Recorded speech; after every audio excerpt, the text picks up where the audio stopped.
Good morning. Mahangin na umaga at makulimlim.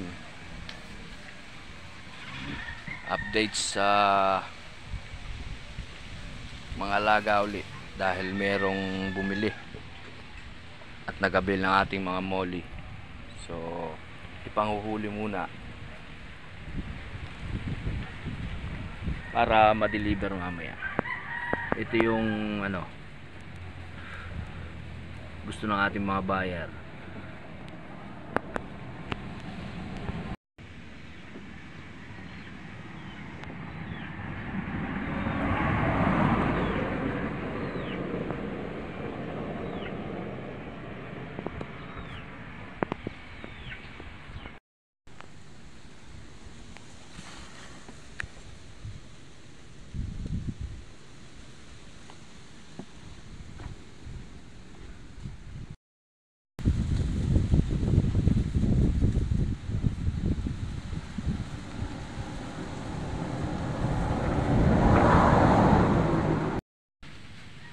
Ito na nga mga buddy, nakahuli na tayo ng pang-deliver. So nag-request pa yung ating buyer ng mga fry ng molly. Sinasend ko na sa kanya to, na ito yung deliver ko sa kanya. So nag-request pa siya ng mga fry. Ito, marami ditong fry, pero dito ko siya iuhuli kasi medyo malalaki na to.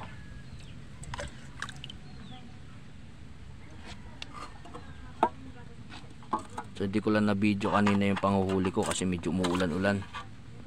Sama ang panahon dito ngayon. Ito mga body yung molly.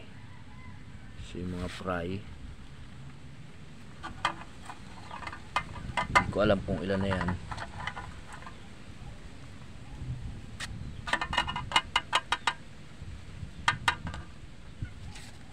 So actually mga buddy, madami ito, nasa ilalim lang oh.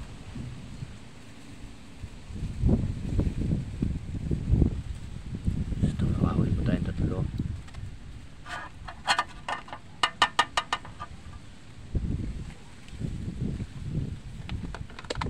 Okay, plastic ko muna to. Okay, ready nang i-plastic para ma-deliver.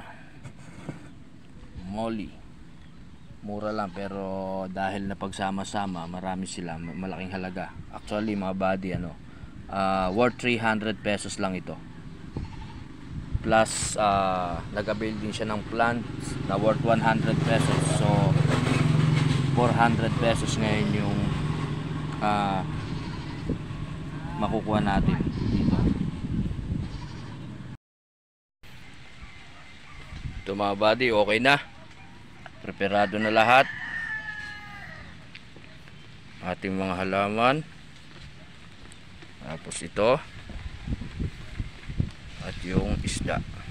Okay, i-deliver na lang ngayon. Kontakin lang natin ang buyer.